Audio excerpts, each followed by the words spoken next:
देखिए, छोटी-छोटी खुशियाँ जब आप बटोर लेते हैं ना और हर उस ओकेज़न को सेलिब्रेट करते हैं, तो लाइफ़ अपने आप खुशनुमा हो जाती है। और मुझे लगता है कि ये अब हमें कहीं न कहीं अबीरा से सीखना ही चाहिए। देखिए ना, किस तरह अरमान की हेल्थ इम्प्रूव हो रही है, उसको भी वो सेलिब्रेट कर रही है। ये रिश्ता क्या कहलाता है वे?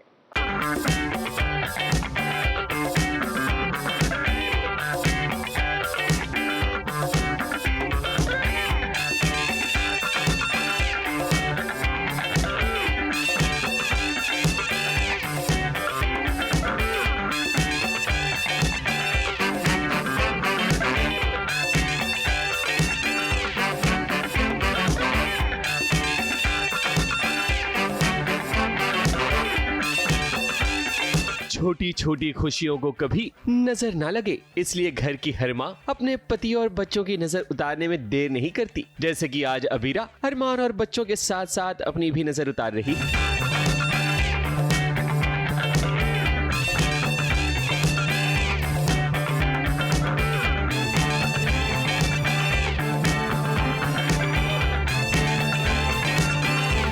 अब आप सोच रहे होंगे कि भला इसमें नाचने गाने की क्या जरूरत है? तो भाई जरूरत इसलिए है क्योंकि अरमान का परिवार अस्पताल से लौटा है, जहां डॉक्टर ने बताया कि अरमान की दवाइयां अब काम कर रही हैं और वो अब पहले से बेहतर है। इसी खुशी को तो घर वाले सेलिब्रेट कर रहे हैं।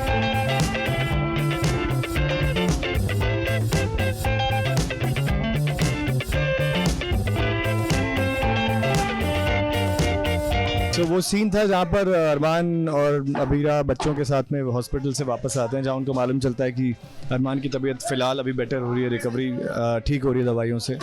तो वो मुक्ति मायरा डांस कर रहे हैं और वो नज़र उतार रहे हैं। देन अबीरा हम चारों की एक साथ नज़र उतारती है। अरमान के घर में एक तरह से फिल्म कभी खुशी कभी गम की कहानी चलती रहती है। मतलब खुशी के बाद गम का आना तो तय है। अब क्या है कि अबीरा रो रही है अरमान को पकड़कर, क्योंकि उसे पता चल गया है कि तानिया का होने वाला बच्चा अब नहीं रहा, जिसका इल्जाम घर वाले अबीरा पर ही लगा रहे हैं कि उसी के कारण ही तानिया का मिसकैरेज हुआ है। पर अरमान अबीरा को संभालता है।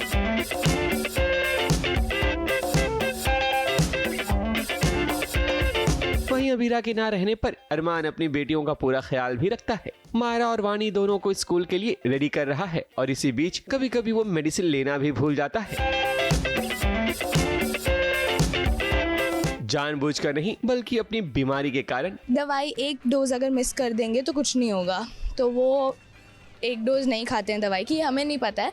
तो बट फिर वो हमारी चोटी देखते हैं, फिर हमारी चोटी बनाते हैं, वो जो ख़राब होती है, हमसे नहीं बन रहती। फिर मैं पापा को बोलती हूँ कि पापा आपने कल भी हमें डांटा था, अभी भी डांट रहे हो, तो इतना स्ट्रेस मत लो, इतना स्ट्रेस आपकी हेल्थ के लिए सही नहीं है। एंड पापा का अलग VOS, अब सबका अलग अलग मूड होता है हर सीन में। तो पापा के माइंड में बहुत सारी चीज़ें चल रही हैं, वो दवाई नहीं ढूंढ पा रहे, तो वो सोचते हैं कि दवाई मिस कर दें।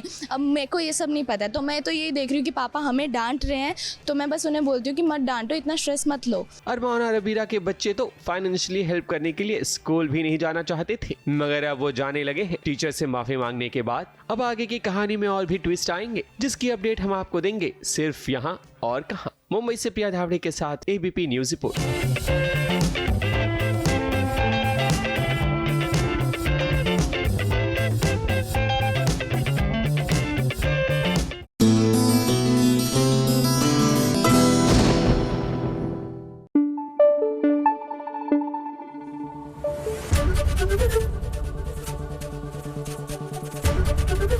ABP न्यूज आपको रखे आगे।